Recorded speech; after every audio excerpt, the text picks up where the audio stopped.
To everyone, and thank you for joining today.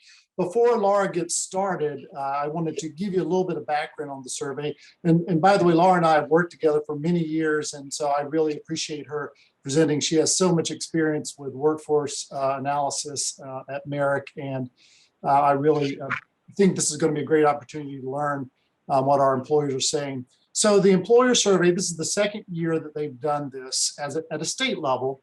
And the predecessor to this for 10 years, and is still being done, is in St. Louis. The St. Louis Community College has been doing a survey of St. Louis Metro, Illinois and Missouri side for over 10 years. And we, well, at the time at MERIC, when I was there, we helped them every year with getting the businesses to call and all that work. And it's a lot of work. It's months of work. This is a telephone survey, so it's a randomized survey that's a telephone survey, so very high quality. We're talking 600 to 1,200 businesses that are talked to, and it's stratified based on the economy a lot of times. And so you're looking at actually responses that are done so that it really mirrors the economy. And that's important because you can get data that's biased if you don't do that. And so it's a really high quality survey. And you think about 600 to 1,200. Heck, there are national surveys that don't get that much of a response. And so this is extremely high quality from that standpoint. The other thing is that you will tend to have questions about workforce issues a lot.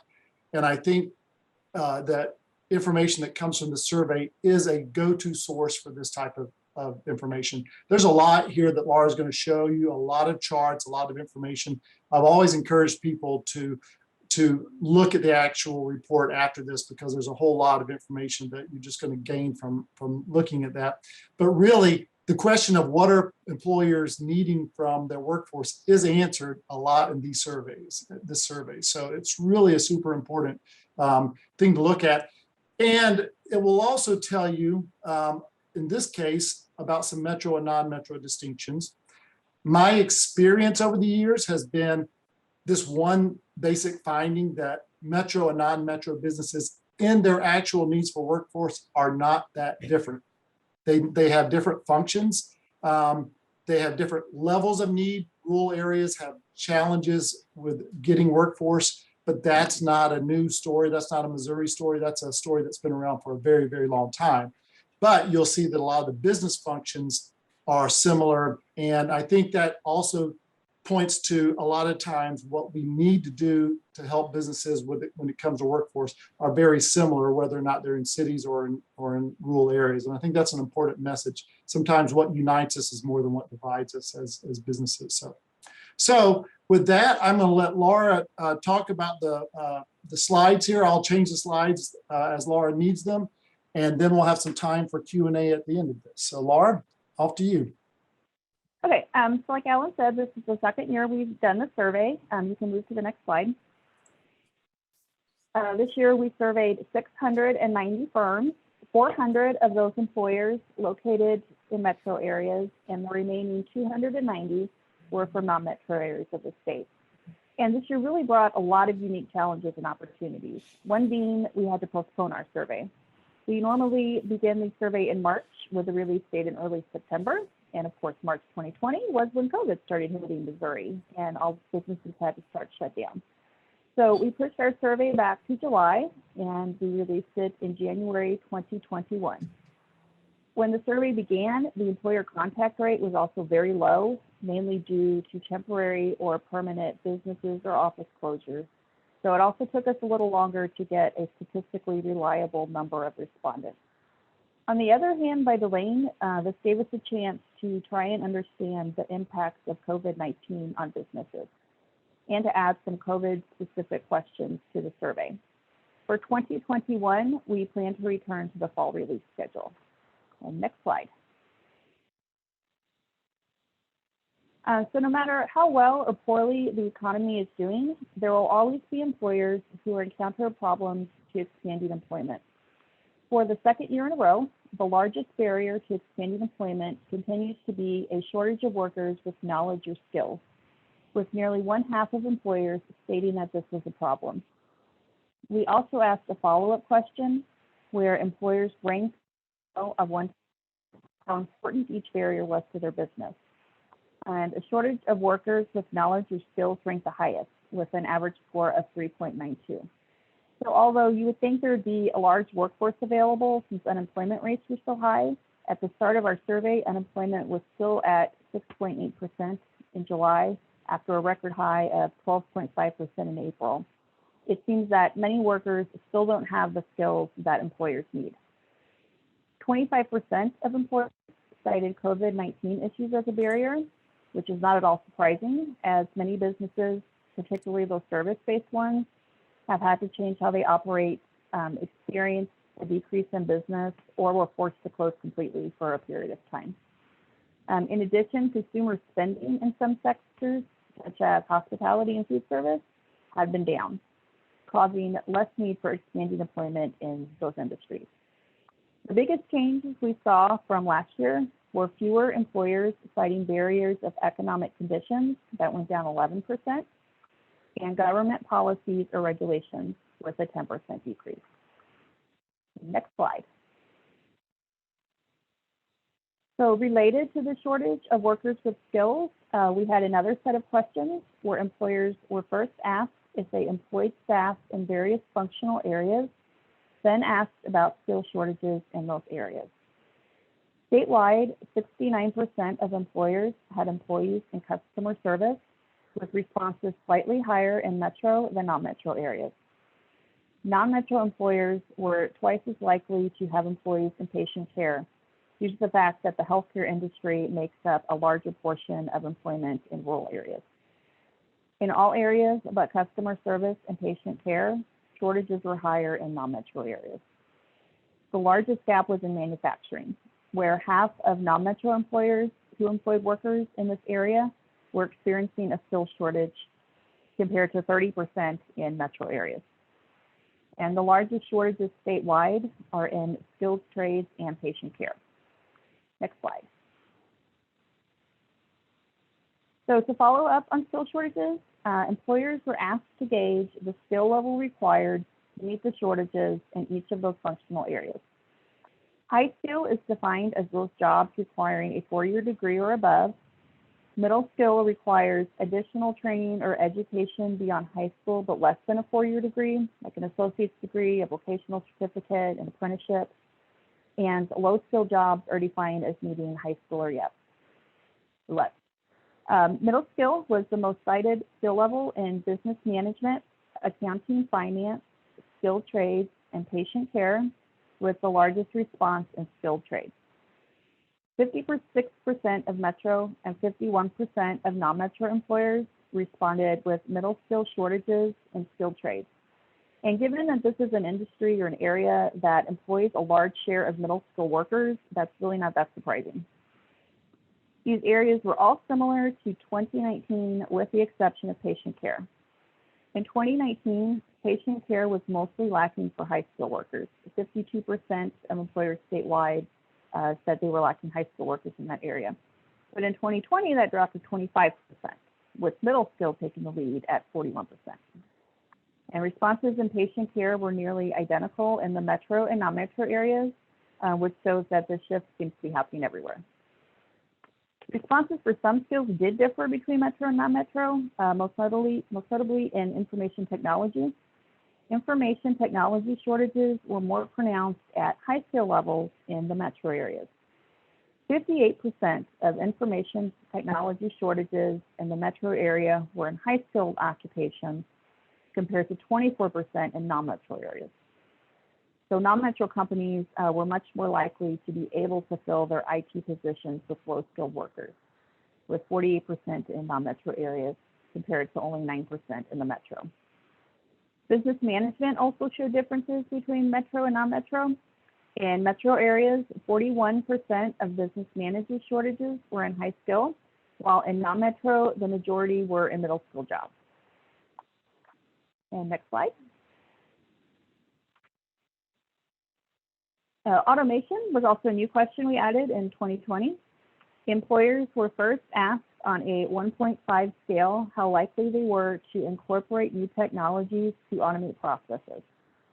37% statewide responded with a 4 or a 5, indicating they were likely or very likely to incorporate new technologies to automate processes.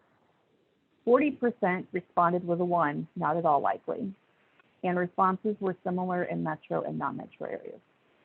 We then asked them about the impact of job and task automation, which is what we see in this chart here.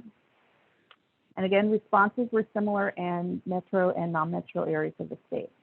Most encouragingly, 38% said automation would not affect their employment levels, and only 5% said it would lead to workforce reductions. 10% said it would actually require the hiring of new employees, and about 1/4, 26%, said automation would require the retraining of existing employees. So although automation will definitely cause changes in businesses, and how they operate in their processes, and some employees may need additional training, it seems that in the majority of cases, it will not lead to a loss of jobs. And next slide.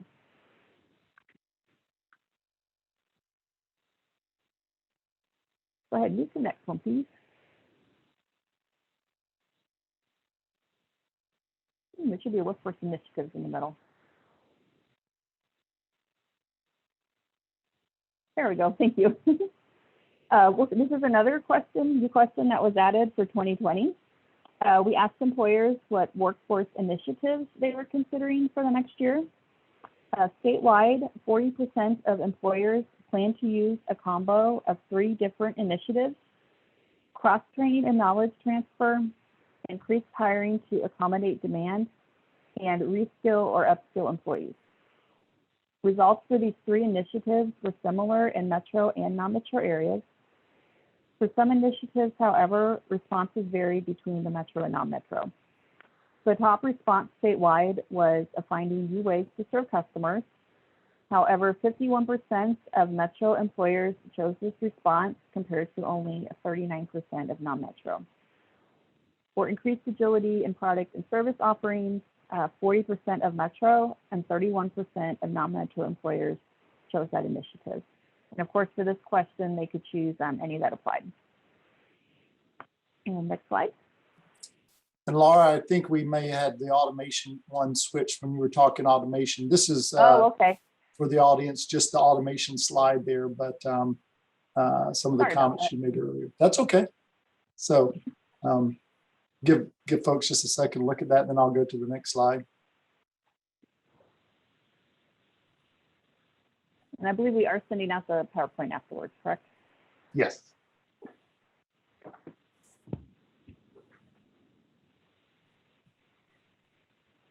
Okay, so COVID, the big C word. Although we've seen recent signs of recovery, there's no doubt that the COVID pandemic really had an unprecedented impact on the economy and business operations. Only 9% of employers said COVID had no direct impact on their business. 62% of employers had concerns about the workforce becoming ill. 60% experienced supply chain disruptions. 37% experienced problems with employees being absent. Additionally, 47% reported an increase in demand for certain products, while 36% saw a decrease in demand for certain products. So that one was kind of all over the place. When it comes to canceled orders or slowed sales, non-metro employers seem to have been affected to a lesser degree, with 48% of metro and 39% of non-metro employers citing that as an impact. And next slide. So with COVID-19, most Missouri businesses had to adapt and change how they operated, and they had to do it very quickly. So we asked employers what operational changes has your business made in response to COVID. Again, COVID really caused a statewide impact, massive statewide impact. Only 10% of employers responded to this question, saying that they had no changes at all. And of course, enhanced workforce disinfecting and cleaning was the top response. 76% of employers statewide said they started doing that. 18% had to close their business temporarily. About 1/4, 27%, had employees working remotely, which was more common in metro areas than non-metro areas. 33% in metro compared to 20% in non-metro. 28%, however, said that they were adding employees during this time, while 16% said they furloughed or laid off employees. Next slide. The pandemic really also brought an unprecedented time for remote work. Employers who may never have considered letting their employees work remote before were now forced to look at this as an option. So with remote work becoming more common during the pandemic, employers are asked what challenges, if any, they had with employees working remotely. About 1/3, 32% of employers reported at least one challenge to remote work. The rest of them either said they had no challenges or that they did not have employees working remotely. Did have issues. The top challenge statewide was jobs that are not suitable for remote work. And if you think about those industries that were really hit the hardest by COVID, mostly like food service, hotels, retail, this makes sense because most jobs on those industries just can't be done remotely. Responses varied somewhat between metro and non-metro areas. A greater percentage of non-metro employers reported having no remote work compared to metro. So metro employers overall face more challenges. Metro areas were more likely to have problems with company policies or culture and team communication and collaboration issues. Somewhat surprisingly, they were also more likely to say they had problems with broadband issues. 40% of metro compared to 33% of non-metro employers stated that they had broadband issues was a challenge for remote work. And next slide. So the biggest change we saw from 2019 to 2020 was an employer's position on hiring justice-involved individuals. In 2019, less than 1% of employers said they would not consider hiring an applicant who had been convicted of a felony. So basically, everyone said that they would consider it. But in 2020, this jumped to 20%. This is likely due to a tightening labor market and really goes to show that in times of economic upheaval, individuals who probably already had a hard time finding a job are going to be at an even bigger disadvantage now. So we will be asking this question again in 2021 to see where employers stand on the issue now. 51% said it would depend on the felony, with responses higher in metro areas than non-metro. And next slide. So stay tuned. We will be conducting this survey again for 2021. This survey will be done in April, so starting up pretty soon, April through May. And then we expect to have the report out in the fall. In 2020, we had to take out some questions we had asked in 2019 and in previous years on the St. Louis report to make room for more COVID-specific questions. It's really tempting when you've got your employers on the phone, you just want to ask them about everything, but that's not feasible. They're volunteering their time for this, and there's only so much that they have to give you. So for 2021, we will be adding back in multi-part questions on shortcomings of job applicants. This will deal with things like lack of knowledge of the business, poor work habits, lack of communication skills. And we're going to be scaling back a little bit on the COVID questions. Although we are scaling back on the COVID questions for 2021, we'll still be doing some follow-up to see how answers may have changed from 2020 to 2021. For example, COVID will be an option in that barriers to expanding employment question. And we'll be asking if COVID caused any significant changes in employment levels over the past year, either increasing or decreasing. We're also going to follow up with remote work and see if answers toward that have changed from 2020 to 2021. And last slide. So there's a link there to the employer survey on the MERIC website. And like Alan said, I'll encourage any of you to take a look at it. I've maybe gone through half of what's in there. There's a lot of information in there. It goes into more depth, so it's worth taking a look at. If you have any questions about the report or anything else MERIC does, feel free to contact me. All right, thank you, Laura. And I'm going to go ahead and Hannah, do you want to do that survey question now? Sure. So we have a poll that I will launch just to get feedback on the presentation we just had. So let me launch it here. Okay. So the question is, what surprised you most about the employee survey? There are 4 options there, so choose one of them. And I'll keep this open for a bit.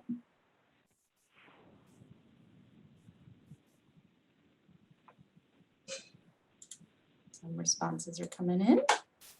I'll also add in the chat, we are gonna have a Q&A session. So again, as always, feel free to unmute yourself to ask questions or put them in the chat.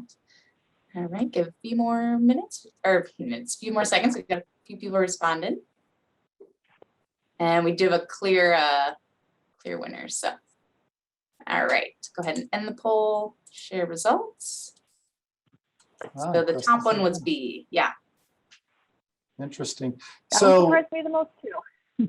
yeah, that is surprising, and I know that you could see it in the St. Louis survey through the years from 2010 to 2020, how employers, as the labor market tightened, you remember 17, 18, 19, our unemployment rates getting lower and lower, and the willingness of employers to accept people who had been justice involved kept going higher. Their willingness kept going higher as the unemployment rate kept going lower and lower.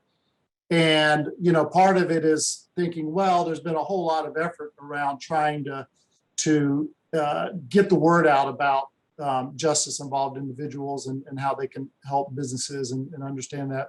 So part of the speculation as well, maybe that's having an impact. But I think, and it has, I don't doubt that it has not, but I think the reality is the environment of our economy a lot of times forces those issues. And so when employers are really needing workers, they're more open to people with different backgrounds. When the economy hits a rough spot and there's a lot of labor out there, then they will face challenges in finding employment.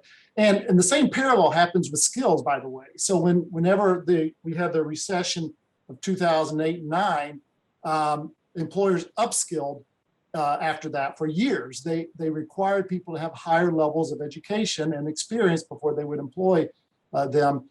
And that also lowered as the unemployment rate got tighter and tighter. People would take people with less educational credentials. And you can kind of see that happening a little bit in the metro, non-metro too, with some of the hires as well.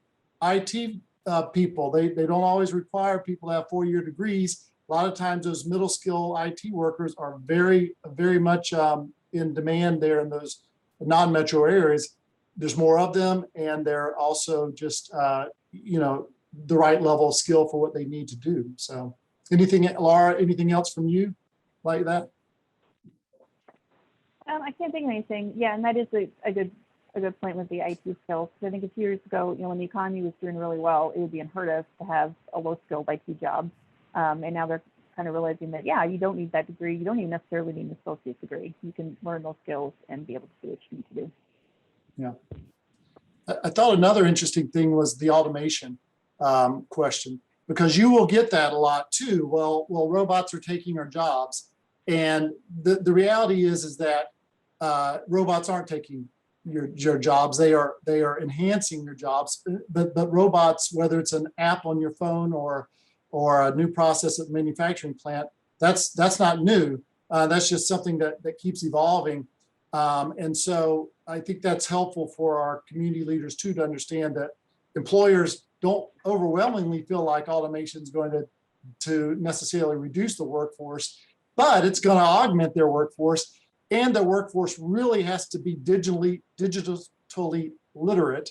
And that's an important training impact that you know, employers need, and labor force needs to think about. How do you get people digitally skilled? Whether it's data skills, whether it's just the ability to find information, whether it's the ability to work with apps, those types of needs don't require someone to go get a 4-year degree. They just require you to go have some of that training and that experiential learning in digital skills. So that's a really important concept too. And I think this survey gives comfort that we're not going to have a massive upheaval of jobs potentially lost to this. Yeah, 10 or 15 years from now, it's a different story. But in the short term, in the next few years, we're not going to see some massive disruption, hopefully. Yes, because we did see more employers actually said that automation would require hiring new employees than letting employees go. So yeah, that was encouraging. Yeah, and 28% added, what was it, 28% added employment, over this time period. So, and we saw some things in the data on consumer spending in rural and versus metro areas, indicating that some actual Main Street companies, firms were doing okay during some of the tougher times last year. And actually, I think the number of businesses on Main Streets across the nation now, I think they actually went up. Isn't that right, Hannah? Went up? Yeah, the Main Last year. Street survey found that. Yeah. How about any questions? I Yeah, have a so- question. Go ahead, Maria. Yep. So I'm in the Joplin area, and so I'm clearly seeing these kind of differences in the metro and non-metro. And my main question is about the mindset in the employer. So I'm clearly seeing in Joplin growing fast and all of these new jobs coming out, they're hiring like crazy. And even now with all the COVID situation, there's a lot of hiring going on. And they're just, we're going to train you. That's the mentality. We'll just, if you have some of the basic things we need, we'll train you and we want you. And we'll give you all the benefits and all of this. But then I go to the rural area, particularly in the Dade County area where we're doing some economic development work. And the mindset of the employer is very different. It's like, well, we have jobs. These people don't want to work. And I mean, like, how much are you paying? Because this is what people are saying. These are low paid jobs. They don't train you. They don't offer you good benefits. So it's still a problem. They want the workforce there. They want to hire people, but they want people to accept what they have to offer. So it's this old mindset that we're still paying low salaries. We're not giving benefits sometimes. We don't offer training. So if you don't want to work here right next to your home where you live, then that means you don't want to work. So it's kind of like this, there's a gap in the mindset on how I think some employers in the rural areas are, and I didn't test for this, it's just what I'm hearing in some of these meetings that I have. Sure. Laura, do you want to take that or? Yeah, and it kind of, to me, it comes down to if the employers can't get the workforce is what they're offering, then eventually they're going to have to change what they're offering. But yeah, that is a problem. I could tell you too that Maria, these, there's short-term and long-term implications here. Short-term, you can understand, the mindset of I'm in a area where cost pressures are always important for businesses and understanding, how they can keep their costs lower. And let's face it, in a lot of more remote locations, more rural locations, the benefit to the corporation and to the larger parent sometimes, if they're a multinational corporation, is that lower cost structure. So, it's something where they're maybe hesitant to adjust in the short term because they think, well, maybe things will go back. Maybe things will go back to the reality of before this all happened in 2020. There's possibility that some of that will happen, but if the change is really more of a competitive environment moving forward, then over time, those employers have to shift. They have to shift their hiring practices, have to raise wages, but that could be years in the making sometimes. And sometimes businesses, don't make that transition or can't, and it's a sad thing. But I feel like, unfortunately, those things take a lot of times months and months and months to work out, if not years, and that's a challenge for for a lot of employers out there in rural areas if they're not able to adjust those prices quickly. Well, the other thing I see in my area is a lot of those people that are not employed are either getting a Social Security disability or they're getting unemployment through PPP, and they aren't necessarily motivated to come back to work yet at this point. Now that could change after the pandemic, but. Yeah, and I was going to say, we kind of heard that response from employers right after businesses started opening again. that when they were still getting that extra supplement on unemployment from the federal government, and workers are like, well, I'm making more on unemployment than I can make going to work. But now that, I think, if that's going away, we may see more people willing to take those jobs again. We'll just have to see.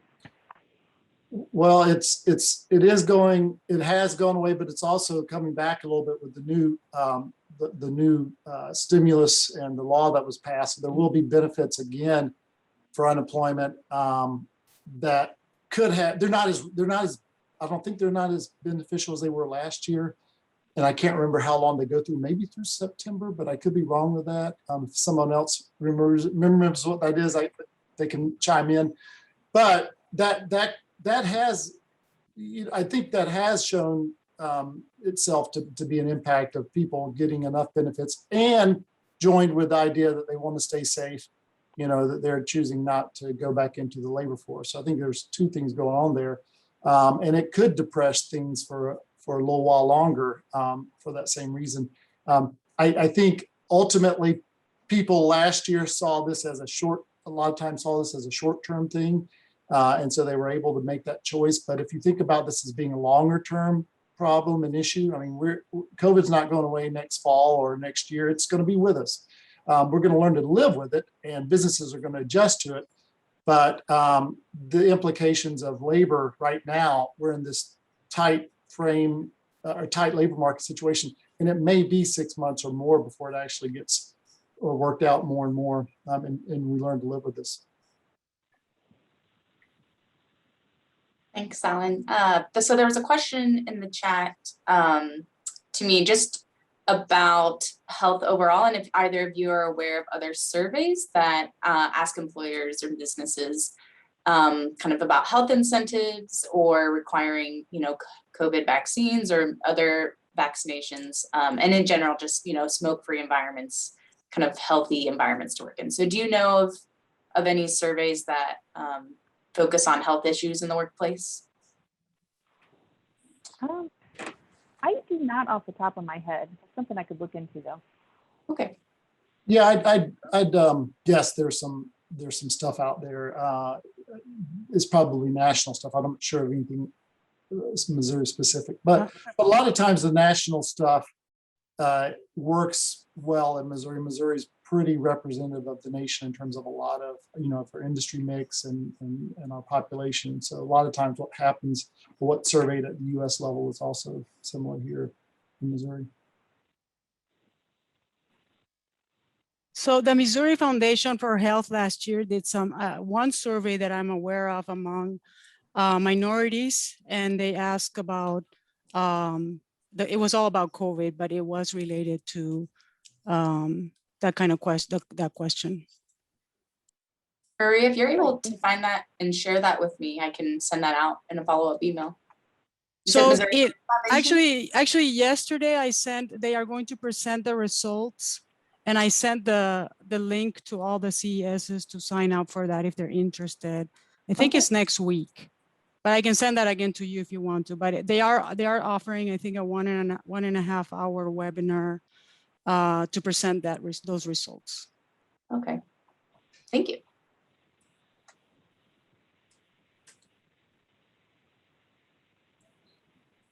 All right, any other questions? I know we're getting close to our time here, so if there's any last question.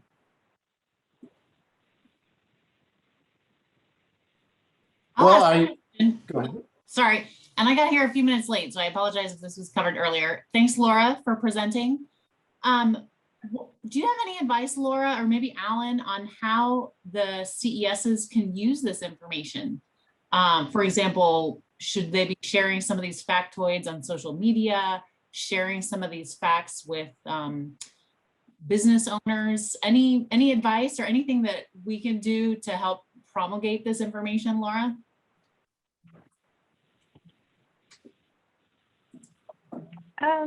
Yeah, I mean, like I said, we've published the report. We're going to be sending this PowerPoint out. Yeah, and I don't know where you're from. If you're from St. Louis also did this exact same survey specific to their metro area. So there's one there as well. Alan, did you have anything to add? Well, I would say definitely have this PowerPoint in your toolkit. Have the, I encourage you to look over the whole survey and really, think about it from the perspective of what you're hearing out there from your contacts.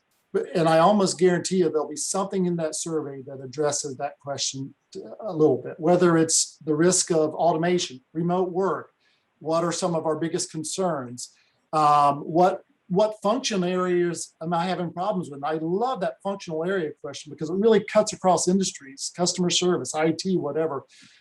Really, this is a lot of data. And I've presented at the St. Louis event for 10 years before this. And I always told people at the beginning, I'm going to give you more information in the next 30 minutes that you could ever digest in that time. You have to really go back and look at the stuff.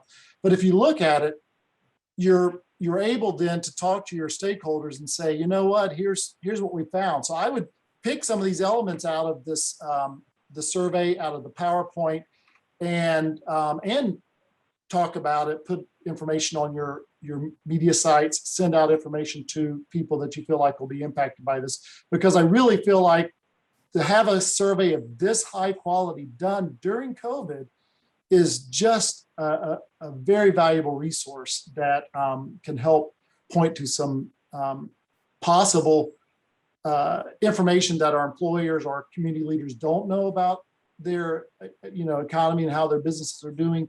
And so I really encourage you to use this. Yeah, that's good. I would just say too, from my experience at USDA with surveys, businesses love to see the surveys they've contributed to in action. So if you're getting this out, that will eventually increase the response rates and make the survey higher quality. So get it out there. Yeah, for sure. I know DHEWD, the Higher Education Workforce Development, was really promoting this on their social media when this first came out too. Well, thank you again, Laura, so much for presenting, and the the survey that you worked on last year. I know was a monumental effort, given all the challenges you had. So, and I know you had such a role in that. And we look forward to the results of this coming year. And again, there's a lot of information on the MERIC side around the workforce issues around the regions, the 10 regions that are used by MERIC and the Department of Economic Development. They aggregate some of these regions, but there's a lot of data that's out there to help understand your economy. So Laura, again, thank you. Thank you.